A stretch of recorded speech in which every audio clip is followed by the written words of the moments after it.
Mister, risultato pieno oggi, un bilancio del match?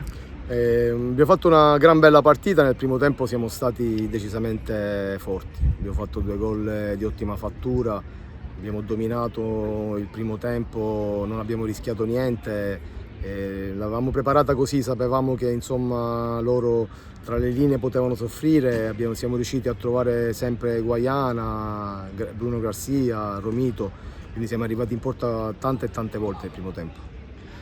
Quarta vittoria stagionale, 13 punti attualmente in campionato. Come valuta questo avvio di campionato? L'avvio sicuramente è di quelli importanti da squadra che insomma vuole subito dare un'impronta alla propria stagione.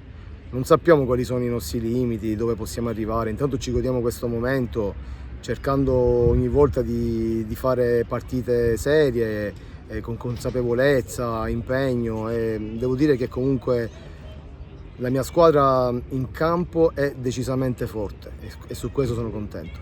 Mentre invece delle cose che questa partita ha sottolineato è il fatto che potreste migliorare dalle prossime partite, già ha in mente quali possono essere? Beh, sicuramente ci sono sempre delle cose da migliorare, però non posso dire nulla ai ragazzi, hanno interpretato bene, sei sopra di 2 gol nel primo tempo, è chiaro che un po' nel secondo tempo tendi a gestire, tendi ad abbassarti, però abbiamo avuto anche delle situazioni per poter fare il terzo gol, più di una volta siamo arrivati davanti al loro portiere, quindi nulla da dire, siamo andati bene e sono contento.